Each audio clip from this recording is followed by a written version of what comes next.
सबसे बड़ा काफिर जो जमीन पर कभी जिंदा रहा वही अकेला था जो हजरत नूह अलैहिस्सलाम के तूफान से बच गया था। और ये काफिर था नबी अल्लाह आदम अलैहिस्सलाम का पोता। ये दुनिया में पैदा होने वाला सबसे बड़ा अजूबा और अजीम कद का इंसान था। उसकी ताकत और कद्र को कामत का अंदाजा लगाने के लिए सोचो, जब उसे भूख लगती थी तो समंदर से हाथों से व्हेल मछली पकड़ लेता था, उसे आसमान की तरफ उठा देता, धूप की गर्मी से उसे सेंक कर खा जाता, और जब प्यास लगी तो बादलों को रोक लेता और उनसे पानी पी लेता। उसके लिए जिंदगी बहुत आसान थी। वो जमीन पर जाबिर और फसाद करने वाला था। इल्म की किताबों में जिक्र है कि वो 3000 साल तक जिंदा रहा। जब हजरत नूह अलैहिस्सलाम का तूफान आया तो उस बड़े काफिर औज इब्न उनुक ने हजरत नूह से दरख्वास्त की कि उसे भी कश्ती पर सवार कर ले, लेकिन हजरत नूह ने साफ इनकार कर दिया और फरमाया कि मुझे अल्लाह से इसका हुक्म नहीं मिला। जब पानी ने सारी जमीन को ढक लिया तब भी उस अजीब कद वाले शख्स के घुटनों तक ही पानी पहुंच पाया। फिर हजरत मूसा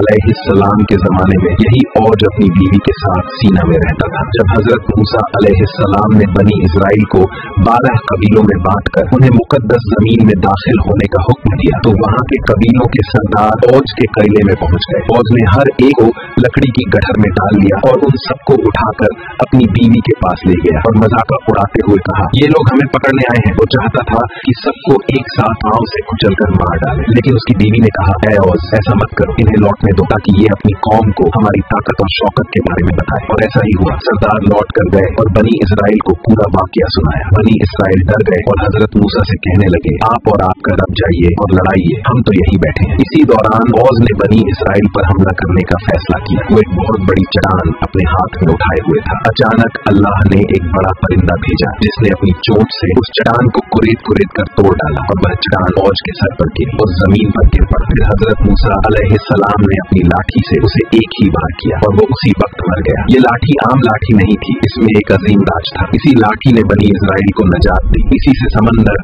2 हिस्सों में बट गया और इसी ने फिरौन और उसकी कौम को हैरान कर दिया जब वो बड़े अजगर में बदल गई थी। यारो कमेंट्स में लिखो, ला इलाहा इल्लल्लाह, ये तुम्हारे लिए कयामत के दिन गवाही देगा। यही है इस कहानी का नूर।